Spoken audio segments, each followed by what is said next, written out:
What's going on, everybody? Welcome back to the Vault. My name is Money, and today we are going to be looking back at New York Comic Con 2020. We're going to be looking at the highs, the lows, the... Doorbell?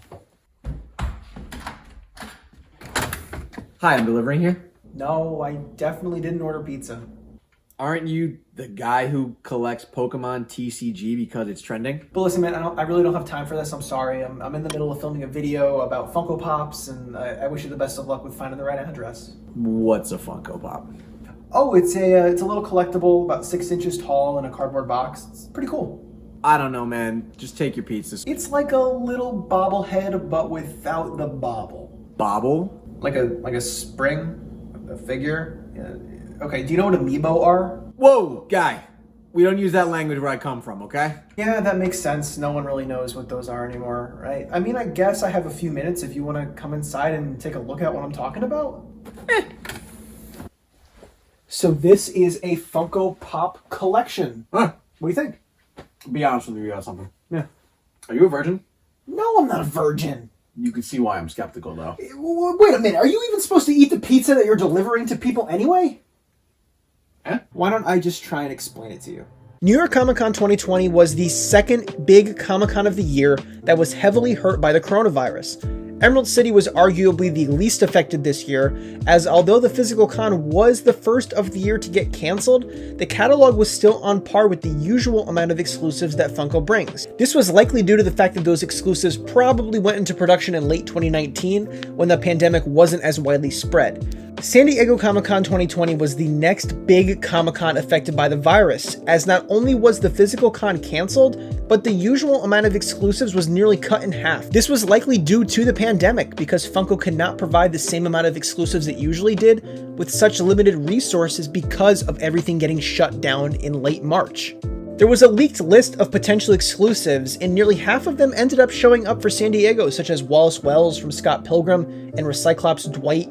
But other convention exclusives such as Wonder Woman and Attendant Deku were not released for the convention and never showed up anywhere else. There was also no lottery system for this Comic-Con. It was essentially just a free-for-all. Me and the other 4.6 billion people on the internet were all trying to get Stanley in a robe at once. And you were lucky if you were able to get an order in and get past that loading screen, but you were even luckier if you got one of those official Comic-Con stickers on any of the pops that you ordered, because it instantly drives up that value. Nothing says value like Fortnite. Oh, so you play Fortnite. You are a virgin. Do you want a drink? Yes, please. What do you have? All I've got is milk. I would literally rather drink my own piss. I really feel that Funko hit their stride with New York Comic Con and was able to get over the shortcomings that happened during both Emerald City and San Diego this year. I think that San Diego Comic Con had a lot of misses and only a few hits, while New York Comic Con had only a few misses and a whole bunch of hits. I personally picked up more exclusives for New York Comic Con than San Diego. I picked up both Flock's Pokemon, Mermaid Man and Barnacle Boy, and Danny Phantom. Holy is that a ghost? And while we're on the subject of Mermaid Man and Barnacle Boy, there's one thing that I'm really struggling to understand. So you had two Star Wars exclusives, Luke and Leia in training, and they were bundled together as a 2-pack, meaning that you could only buy these individual pops together. I think that Mermaid Man and Barnacle Boy would have been a perfect bundle. Now, Mermaid Man was on this rumored San Diego list, and rumor on the street is that if a pop was on this rumored list for San Diego, it would be pushed back to New York Comic Con or a future Comic Con because it just simply didn't meet the deadline for production. But if you're going to have a 2-pack of Star Wars pops, don't Mermaid Man and Barnacle Boy scream 2-pack bundle more than two siblings who made out once? You sound really passionate about all these little toys. I mean, technically they're not toys, but I totally get it. But wait a minute. Didn't you leave your car on in the driveway? Nah, man. I'm good. I got a whole pizza left to eat. So it's actually kind of funny that you keep bringing up pizza and ferociously consuming it, by the way, because there was this little pizza rat guy that really pissed a lot of people off. Oh, so like the Chuck E. Cheese mascot. You mean Chuck E. Cheese? Actually, his full name is Charles Entertainment Cheese. So like him, right? Like if Charles Entertainment Cheese ate raw taco meat off of the floor and never washed behind his ears. You're supposed to wash behind your ears? This is a New York Comic Con mascot that I believe Funko came up with all by themselves. And I imagine that the process of trying to name this guy had to have gone something like this. All right, guys, so we need a New York Comic Con mascot. It has to do with New York City. That's really the only credential. So let's hear what you guys have. Yeah, go ahead. All right, it's not a terrible idea. Anybody have anything else? All right, I get the idea, but it's just not New York City enough. And that's fucking genius. They did my man so dirty. I mean, the other New York Comic Con mascot that we have is Paulie Pigeon. And this dude's got style. He's got character. He's got attitude. He's got a cool name. Paulie the Pigeon. It's alliteration. It doesn't get any better than that. And then you have this motherfucking pizza rat who they couldn't even dignify with a name, for God's sakes. So Pizza Rat has two separate variants, one that was exclusive to the Funko shop, and then another one that was shared exclusively with ReedPop. Now the one that went to ReedPop was exclusive to 2,000 pieces, and the only way to get it was to enter into a similar lottery, just like with the Funko shop. However, someone over at ReedPop pushed the wrong button, they entered the wrong code, whatever, and then this thing went live accidentally. So people purchased it, and it sold out. ReedPop then issued a statement apologizing for the mistake, and they refunded and canceled everybody's orders. And I think that that was the best way to handle this situation, because at the end of the day, it was an honest mistake, and it wasn't intended to happen. Sounds fair to me. Yeah, it definitely makes sense, and I think it was completely fair. But the Funko community always needs to find something to complain about, somebody to target, somebody to yell at, and this time, it was ReedPop. It's honestly wild to see how frustrated people can get for an honest mistake. Pigeons are cooler. They can fly. Yeah. That's true. So all of these things are just animals? A rat, a pigeon, and a barnacle? No, there were all sorts of other awesome things announced. We got Ian, Beastman, Dixie and Pixie from Hanna-Barbera, Marvel's Red Goblin, and Bash from Fortnite, just to name a few of them. Oh, so all these things are animals. Wait a minute. Do you think that a goblin is an animal? And that's just scratching the surface. Just in those few listed, Funko covered so many of its iconic bases, such as anime, Masters of the Universe, and Marvel. However, the New York Comic Con catalog goes much deeper than that. For example, for the third Comic Con in a row, Funko continued its tradition of flocking two different Pokemon. I always thought that Mewtwo was clean-shaven. Funko also continued the My Hero Academia line. Compress? And for the first time ever, we got a pop from the movie Escape from New York. Never heard of it. Oh, it's 1,000 pieces? This is actually my favorite movie. This is just scratching the surface of some of the incredible things that Funko brought with them and the attention to detail that Funko brought when it came to making some of these incredible molds. Wait, I thought you had to win the lottery. No, that's not entirely true at all. You could go to a store like Hot Topic or Box Lunch or BAM, and you can pick up some of these pops in store. What's a BAM? Barnes & Noble was difficult to get exclusives at this year because they implemented this new system where you were able to, quote, order ahead like it was Panera Bread or something. Essentially, you could be outside waiting in line to get your Venomized Magneto, but then Janet from Middlebury would be able to order hers from the comfort of her couch in a raised ranch, which a lot of people were frustrated about. Imagine having your Venomized Magneto in your hand, you walk up to the cashier and she snatches it out and says, sorry, this one's on hold. That is such a frustrating system and takes away from the fun of going out and getting the pops in person. I may as well just order online and hope that it doesn't come in smushed. Amazon's exclusives went up way too early like they always do. This New York Comic Con is no exception from that, and Jiminy Cricket and the other two pops that I don't give a shit about went up way too early and people were not able to get them because it was unexpected. Box Lunch had one of the most desirable items from New York Comic Con this year, and that is that Up movie moment with Carl and Ellie painting the fence. Now, if history has taught us anything, it's that Up Pops will always go up in price because they are so inflated after last year's San Diego Comic-Con. The Carl and Ellie up pack from last year is now worth over $300. Flocked Growlithe and the Zombie Daredevil are still available on Box Lunch's website, so if you want those, they shouldn't be too hard to get on the secondary market considering they're still in stock at the time of making this video. FYE had one exclusive, and I genuinely think that Danny was the only person who cared about it. You had Stitch as a baker, and don't get me wrong, Stitch is adorable, but there were so many other things that collectors were trying to get their hands on rather than Stitch, so your stores should have been amply stocked with these, and I believe it's still available on the website. Entertainment Earth got Mermaid Man and Barnacle Boy, and I am not going to go in depth on these because I already touched on them a lot throughout this video, but just know that I am still pissed off about it. If you were there the morning of, your Hot Topic probably had a good amount of stock of every exclusive. They had Red Goblin, they had Mr. Compress, all the exclusives, and about a dozen of each. So if you were there the morning of, it should have been a very simple process for you to get what you wanted. Walmart, who the fuck knows? They put up Bash instead of Recyclops. Everybody ordered Bash thinking that it was Recyclops, and then everybody got charged for it, knowing now that they got Bash and they can't cancel orders. So now all these people that are Office fans are getting Fortnite Pop instead of Office Pop. So, and then lastly, we have BAM. Who the fuck gives a shit about this thing? And for the first time in history, Funko dictated when retailers would put their pops up for sale. At 12 o'clock noon EST, Walmart, GameStop, Box Lunch, Hot Topic, everybody but Amazon put their exclusives up for sale, so us fans had the difficult task of not only trying to balance the Funko shop, but also balancing all of our favorite websites at once. The only real issues this year were GameStop, Target, and Plastic Empire. Plastic Empire is a smaller retailer, and this is the first time that they got a Comic-Con exclusive.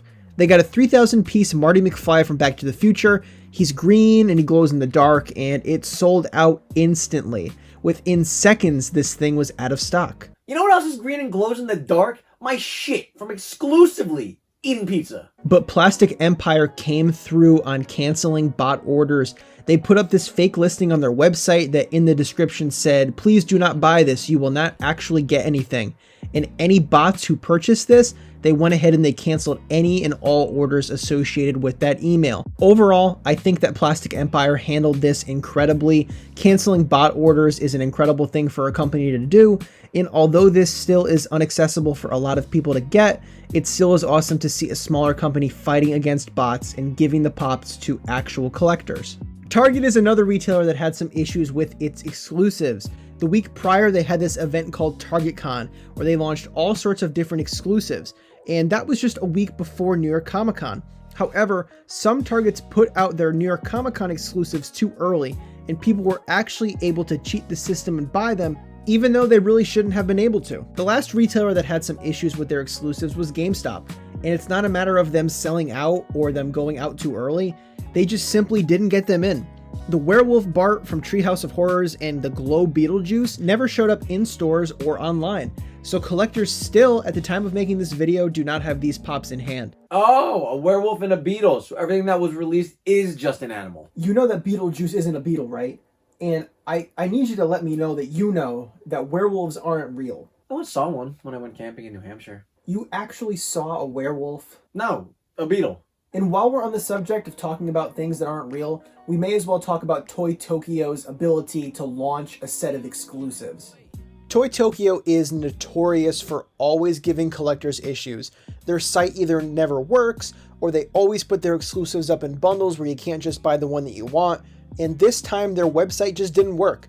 They put up all the pops for sale, the website crashed, they released another time when they would be available, and then they sold out immediately. Toy Tokyo also had a Gold Chrome Notorious Big, which was meant to not only coincide with New York Comic Con, but also the company's 20th year anniversary. And while we're talking about the random exclusives, I guess we'll talk about Loungefly. Loungefly had a bunch of random backpacks and a bunch of random pop pins like Baby Yoda and Joker.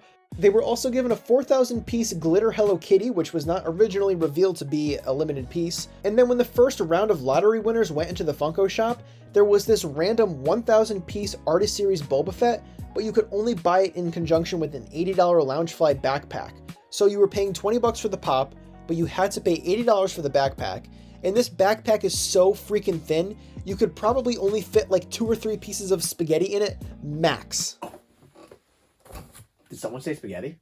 However, there was one New York Comic Con exclusive in particular that is so vile, so disgusting, such a crime against humanity, that it makes the fact that I invited a random pizza delivery guy into my house look like an okay thing to do. Today, I am talking about This is the New York Comic Con exclusive Miles Morales Graffiti Series Pop Deluxe. And if we're being honest, I'm currently suffering from sensory overload. This is probably the most cluttered, poorly executed idea for a collectible item that I have ever seen.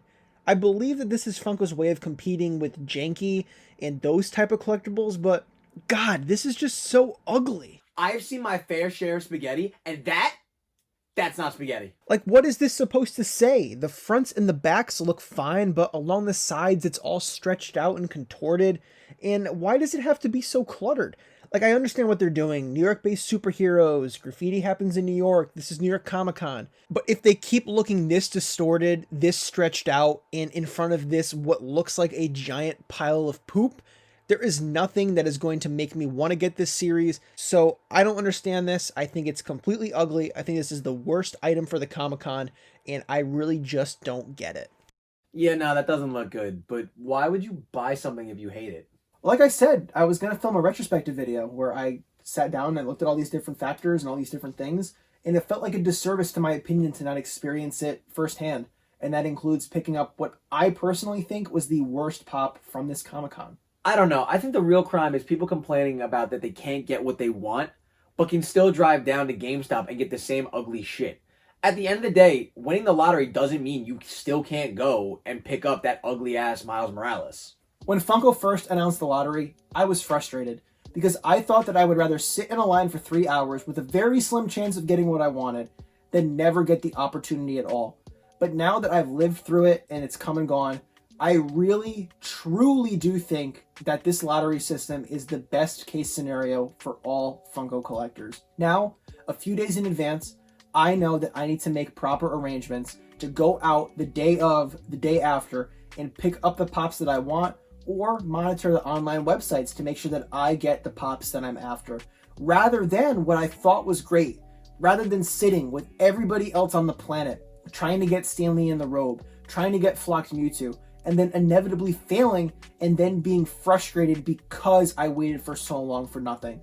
I truly do think that this lottery system is the best way to go for the foreseeable future as we continue to transition through a fully online Comic-Con experience. You know, if you're interested in those stickers, I could definitely hook you up. With what? I've got the good stuff. If you're into it. What the fuck? What the fuck is this? Yeah, man. I bot sniped all of them. It's pretty impressive, right? So wait a minute. You have, what is that, 10 of these lottery tickets taped inside your jacket? And you're literally just learning about Funko right now. Yeah, I'm going to be honest. I'm more of a Pokemon TCG fan rather than Funko. I've opened up at least 4 of the Champions Path boosters, but I'm not going to brag. How impressed do you think I am? You're delivering misrouted pizzas at 2 o'clock on a Thursday afternoon, and you're trying to sell me a lottery ticket to a convention that happened 3.5 weeks ago. And what the f*** is that? Is that a glow Marty Mcfly pre-order in there too? Yeah, $500. I know enough to know that that's not an animal. I'm over it. Get the f*** out of here. I'm sorry.